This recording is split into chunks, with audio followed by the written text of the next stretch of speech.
Hello viewers, welcome back to our channel. This is Sreeja. എല്ലാവർക്കും സുഖം തന്നെയല്ലേ? ഞാൻ സുഖമായിട്ടിരിക്കുന്നു. അപ്പോൾ ഇന്നത്തെ നമ്മുടെ വീഡിയോ എന്ന് പറയുന്നത് CPC എക്സാമിന് ഇമ്പോർട്ടൻ്റ് ആയിട്ടുള്ള കുറച്ച് മോഡിഫൈസ് ഡിസ്കസ് ചെയ്യുകയാണ് ചെയ്യുന്നത്. ഓക്കെ, കഴിഞ്ഞ വീഡിയോസിൽ ഞാൻ കുറച്ച് മോഡിഫൈസ് ഇൻക്ലൂഡ് ചെയ്തിട്ടുണ്ടായിരുന്നു. അപ്പോൾ അത് കണ്ടിട്ടില്ലാത്തവരുണ്ടെങ്കിൽ അതൊന്ന് ജസ്റ്റ് കണ്ടു നോക്കുക. അപ്പോൾ നമുക്ക് വീഡിയോ സ്റ്റാർട്ട് ചെയ്യുന്നതിന് മുമ്പായിട്ട് നിങ്ങൾ ആദ്യമായിട്ടാണ് എൻ്റെ ചാനൽ കാണുന്നതെങ്കിൽ ഇപ്പോൾ തന്നെ സബ്സ്ക്രൈബ് ചെയ്യുക. സബ്സ്ക്രൈബ് ചെയ്തതിന് ശേഷം ഒരു ബെല്ലൈക്കൺ വരും. ആ ബെല്ലൈക്കൺ കൂടി ക്ലിക്ക് ചെയ്ത് ഓൾ സെലക്ട് ചെയ്താൽ ഞാൻ ഇടുന്ന ന്യൂ വീഡിയോസ്, ഞാൻ ഇടുന്ന ന്യൂ അപ്ലോഡ്സ് നിങ്ങൾക്ക് മിസ്സാകാതെ കാണാൻ സാധിക്കും. ഓക്കെ, അപ്പോൾ നമുക്ക് വീഡിയോ സ്റ്റാർട്ട് ചെയ്യാം അല്ലേ? ഫസ്റ്റ് മോഡിഫയർ എന്ന് പറയുന്നത് 23 ആണ്. എന്താണ് 23 മോഡിഫയർ, അല്ലെങ്കിൽ എവിടെയാണ് 23 മോഡിഫയർ അപ്ലൈ ചെയ്യുന്നത് എന്നാണ് പറയാൻ പോകുന്നത്. ഓക്കെ, ഏത് കേസിലാണെന്നുള്ളത്. This modifier is used when anesthesia is required for a procedure or service that usually does not require one. ഈ മോഡിഫയർ അപ്ലൈ ചെയ്യുന്നതെന്ന് പറഞ്ഞാൽ അനസ്തീഷ്യയുടെ മോഡിഫയർ ആണ് 23 എന്ന് പറയുന്നത്. യൂഷ്വലി ഒരു പ്രൊസീജിയറിന് അല്ലെങ്കിൽ ഒരു സർവീസിന് അനസ്തീഷ്യയുടെ ആവശ്യം ഉണ്ടായിരിക്കില്ല, എങ്കിലും അനസ്തീഷ്യ കൊടുത്തൊരു പ്രൊസീജിയർ ചെയ്യുന്ന കേസിലാണ് നമ്മൾ ഈ 23 മോഡിഫയർ യൂസ് ചെയ്യുന്നത്. ഒരു എക്സാമ്പിൾ പറഞ്ഞാൽ ear wax removal with the help of anaesthesia. Ear wax remove ചെയ്യുന്നത് അനസ്തീഷ്യ ഇല്ലാതെയും അനസ്തീഷ്യ ഉണ്ടെങ്കിലും നമുക്കത് ചെയ്യാം, ആ പ്രൊസീജിയർ ചെയ്യാം. ഓക്കെ, അനസ്തീഷ്യയുടെ സഹായത്തോടു കൂടി അല്ലെങ്കിലും നമുക്ക് ഇയർ വാക്സ് റിമൂവ് ചെയ്യാം. ഓക്കെ, അപ്പം അങ്ങനെ അൺയൂഷ്വൽ അനസ്തീഷ്യ എന്നാണ്, സിംപ്ലി പറഞ്ഞാൽ അൺയൂഷ്വൽ അനസ്തീഷ്യ ആണ് 23 മോഡിഫയർ എന്ന് പറയുന്നത്. Okay,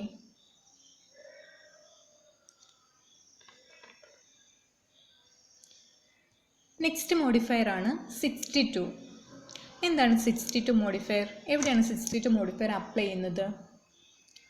this modifier is used to report when 2 surgeons work together as primary surgeons performing distinct part of the procedure. Each surgeon must report his or her distinct operative work by adding modifier 62. Example heart transplantation surgery. അപ്പോൾ 62 modifier എപ്പോഴാണ് apply ചെയ്യുന്നത് എന്ന് വെച്ചാൽ, 2 surgeon ഒരുമിച്ച് ഒരു surgery ചെയ്തു അല്ലെങ്കിൽ ഒരു പ്രൊസീജിയർ ചെയ്തു എന്ന കേസിലാണ് നമ്മൾ 62 മോഡിഫയർ ആഡ് ചെയ്യുന്നത്. This modifier is used to report when 2 surgeons work together as primary surgeons performing distinct part of the procedure. Each surgeon must report his or her distinct operative work by adding modifier 62. അപ്പോൾ 2 surgeon ഒരു procedure ഒരുമിച്ച് ചെയ്തു എന്ന് പറയുകയാണെങ്കിൽ ഓരോ സർജനും നമ്മൾ 62 modifier add ചെയ്യണം. Okay, അവരുടെ സർവീസ് കാണിക്കാൻ വേണ്ടിയാണ് 62 മോഡിഫയർ നമ്മൾ ആഡ് ചെയ്യുന്നത്. അതിനൊരു എക്സാമ്പിളാണ് ഞാനിപ്പോൾ പറഞ്ഞത്, heart transplantation surgery. Heart transplantation സർജറിക്ക് ഒരു സർജൻ മാത്രം പോരാ അല്ലേ, മിനിമം 2 സർജൻസ് അവിടെ ആവശ്യമുണ്ട്. അപ്പം അങ്ങനെ ഒരു കേസിൽ നമ്മൾ അതിൻ്റെ കൂടെ 62 മോഡിഫയർ ആണ് ആഡ് ചെയ്യുന്നത്.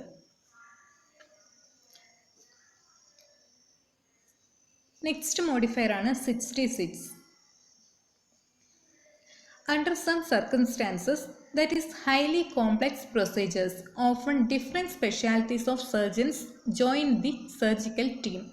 More than 2 surgeons are reported with the modifier 66.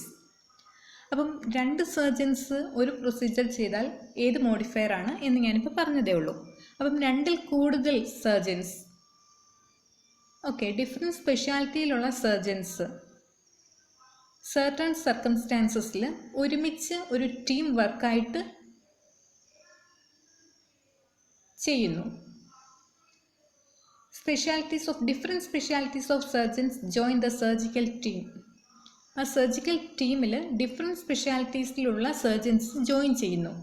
അപ്പം അങ്ങനെയുള്ള കേസിലാണ് നമ്മൾ 66 മോഡിഫയർ ആഡ് ചെയ്യുന്നത്. മോർ ദാൻ 2 സർജൻസ്, അത് നോട്ട് ചെയ്യണം. ഓക്കെ, 2 സർജൻസ് എന്ന് പറഞ്ഞാൽ നമ്മൾ ഏത് മോഡിഫയർ ആണെന്ന് ഇപ്പോൾ പറഞ്ഞിരുന്നു. ഇത് മോർ ദാൻ 2 സർജൻസ് ആണ് 66 മോഡിഫയർ. ഓക്കെ, നെക്സ്റ്റ് ഒരു മോഡിഫയർ ആണ് 63. This modifier is used when procedure are done on infants less than 4 kg weight. ഈ മോഡിഫയർ യൂസ് ചെയ്യുന്നത് 4 kg വെയ്റ്റിൽ ലെസ് ആയിട്ടുള്ള ഇൻഫൻസിന് ചെയ്യുന്ന പ്രൊസീജിയർ കാണിക്കാൻ വേണ്ടിയാണ് 63 മോഡിഫയർ നമ്മൾ യൂസ് ചെയ്യുന്നത്. ഓക്കെ, ഇൻഫൻറ്റ് മോഡിഫയർ ആണ് 63 എന്ന് പറയുന്നത്. ഒരു എക്സാമ്പിൾ എന്ന് പറയുന്നത് നിയോനേറ്റൽ സർക്കംസിഷൻ, അതിൻ്റെ കോഡ് വരുന്നത് 54160 ആണ്. ഓക്കെ, സോ ഇൻഫൻറ്റിൻ്റെ പ്രൊസീജിയർ അതും ലെസ് ദാൻ 4 kg ആണെങ്കിൽ നമ്മൾ ആഡ് ചെയ്യേണ്ട മോഡിഫയർ ആണ് 63 എന്ന് പറയുന്നത്. അപ്പോൾ ഫസ്റ്റ് 23 മോഡിഫയർ എന്ന് പറയുന്നത് സിംപ്ലി അൺയൂഷ്വൽ അനസ്തേഷ്യ ആണ്. യൂഷ്വലി അവിടെ അനസ്തേഷ്യ റിക്വയർഡ് അല്ലാത്ത കേസിലും നമ്മൾ അനസ്തേഷ്യ കൊടുക്കുന്നുണ്ട്. അങ്ങനെയുള്ള കേസിൽ ആഡ് ചെയ്യുന്ന മോഡിഫയറാണ് 23 എന്ന് പറയുന്നത്. Next 62 modifier. ഇത് two surgeons work together as primary surgeons. 2 surgeons ഒരു പ്രൊസീജിയർ ചെയ്യുന്നു. ഓക്കെ, അത് കാണിക്കാൻ വേണ്ടിയാണ് നമ്മൾ 62 മോഡിഫയർ ആഡ് ചെയ്യുന്നത്. നെക്സ്റ്റ് പറഞ്ഞത് 66. ഇത് ഞാൻ പറഞ്ഞു നോട്ട് ചെയ്യണമെന്ന്, കാരണം മോർ ദാൻ 2 സർജൻസ് ആണ് ഇവിടെ. ഓക്കെ, സർട്ടൻ സർക്കംസ്റ്റാൻസസിൽ ഡിഫറെൻറ്റ് സ്പെഷ്യാലിറ്റീസിലുള്ള സർജൻസ് സർജിക്കൽ ടീം ആവുന്നു. അങ്ങനെയുള്ളൊരു കേസ് വരുമ്പോഴാണ് 66 മോഡിഫയർ നമ്മൾ ആഡ് ചെയ്യുന്നത്. പിന്നെ ലാസ്റ്റ് പറഞ്ഞത് 63. ഇതെന്താണ്? ഇൻഫൻറ്റ് മോഡിഫയർ ആണ്. ഇൻഫൻറ്റിന് നമ്മൾ ആഡ് ചെയ്യുന്ന മോഡിഫയർ ആണ് 63 എന്ന് പറയുന്നത്, അതും 4 kg ലെസ് വെയിറ്റ് ഉള്ള ഇൻഫൻറ്റിന്. ഓക്കെ, സോ ഇത്രയുമുള്ളൂ ഇന്നത്തെ വീഡിയോ എന്ന് പറയുന്നത്. മോഡിഫയേഴ്സ് ബാക്കി വീഡിയോസ് ഞാൻ റെഗുലർലി അപ്ലോഡ് ചെയ്യാം. ഇനിയും മോഡിഫയേഴ്സ് കുറേ പറയാനുണ്ട്. ഓക്കെ, ഇതിന് മുമ്പത്തെ വീഡിയോ കണ്ടിട്ടില്ലാത്തവരുണ്ടെങ്കിൽ അത് കാണുക. അതിൽ ഞാൻ മോഡിഫയേഴ്സ് പറഞ്ഞിട്ടുണ്ട്, ഒരു വീഡിയോ ഇട്ടിട്ടുണ്ട് മോഡിഫയേഴ്സിൻ്റെ. ഇത് സെക്കൻഡ് പാർട്ടാണ്. ഓക്കെ, അപ്പോൾ ഇത്രയും നിങ്ങൾക്ക് യൂസ്ഫുൾ ആയി കാണുമെന്ന് ഞാൻ കരുതുന്നു. മോഡിഫയേഴ്സ് എന്ന് പറയുന്നത് CPC എക്സാമിന് വളരെ ഇമ്പോർട്ടൻ്റ് ആണ്. ഓക്കെ, അപ്പോൾ അത് നന്നായിട്ടത് പഠിക്കാൻ ശ്രമിക്കുക. സോ ഇന്നത്തെ ക്ലാസ് ഇത്രയുമേ ഉള്ളൂ. നിങ്ങൾക്കിത് യൂസ്ഫുൾ ആയി കാണുമെന്ന് ഞാൻ കരുതുന്നു. യൂസ്ഫുൾ ആയിട്ടുണ്ടെങ്കിൽ നിങ്ങൾ ലൈക്ക് ചെയ്യുക, സബ്സ്ക്രൈബ് ചെയ്യുക, അതുപോലെ നിങ്ങളുടെ ഫ്രണ്ട്സിനോട് ഷെയർ ചെയ്ത് കൊടുക്കുക. ഓക്കെ, അതുപോലെ ഇപ്പം ക്വിക്ക് റിവിഷൻ സ്റ്റാർട്ട് ചെയ്തിട്ടുണ്ട്. ഓൾമോസ്റ്റ് 1 month ആവുന്നു സ്റ്റാർട്ട് ചെയ്തിട്ട്. ഇപ്പം ലോക്ക്ഡൗൺ പീരീഡ് ആയിട്ട് ഉള്ളതുകൊണ്ടാണ് ഇപ്പം റിവിഷനായിട്ട് സ്റ്റാർട്ട് ചെയ്തിരിക്കുന്നത്. കാരണം ലോക്ക്ഡൗൺ പീരീഡിൽ ഒരുപാട് പേര് വീട്ടിൽ തന്നെയാണ്, സേഫായിട്ട് വീട്ടിലിരിക്കുന്നവരാണ്. അപ്പം അവർക്ക് പാർട്ടിസിപ്പേറ്റ് ചെയ്യാൻ പറ്റുന്നുണ്ട് അതിൽ. അപ്പം ഇപ്പോൾ എക്സാം അടുത്തിരിക്കുന്നവരുണ്ടെങ്കിൽ, അല്ലെങ്കിൽ എക്സാം പോസ്റ്റ്പോൺ ചെയ്തിട്ടുള്ളവരുണ്ടെങ്കിൽ അവർക്ക് വളരെ യൂസ്ഫുൾ ആയിരിക്കും. അപ്പോൾ നിങ്ങൾക്ക് ആവശ്യമുള്ളവരുണ്ടെങ്കിൽ നിങ്ങൾ ജോയിൻ ചെയ്യുക. അതുപോലെ 7 days പ്രിപ്പറേഷൻ എന്ന് പറയുന്നത് 150 ക്വസ്റ്റ്യൻസിൻ്റെ സെറ്റാണ്, 7 ദിവസം. ഓക്കെ, ക്ലിയർ ആയിട്ട് പ്രിപ്പറേഷൻ തന്നെ ആയിരിക്കും. 7 days അടുപ്പിച്ച് തന്നെ പ്രിപ്പറേഷൻ ആയിരിക്കും 150 ക്വസ്റ്റ്യൻസ് വെച്ച്. ഓക്കെ, അതുപോലെ ICD CPTയുടെ റിവിഷന്, അത് എല്ലാ ചാപ്റ്ററിൻ്റെയും ഗൈഡ് ലൈൻസ് ഇൻക്ലൂഡ് ചെയ്താണ് റിവിഷൻ. അതുപോലെ തന്നെ ന്യൂ അപ്ഡേറ്റഡ് ഗൈഡ് ലൈൻസും 2020 ഈ ഇയറിലെ ന്യൂ അപ്ഡേഷനും നിങ്ങൾക്ക് ലഭിക്കുന്നതാണ്. ഓക്കെ, സോ അത് ആവശ്യമുള്ളവരുണ്ടെങ്കിൽ നിങ്ങൾ വാട്സപ്പ് ചെയ്യുക. ഞാൻ നമ്പർ ഇതിൽ ഇൻക്ലൂഡ് ചെയ്തിട്ടുണ്ട്. So that's all for now. See you soon.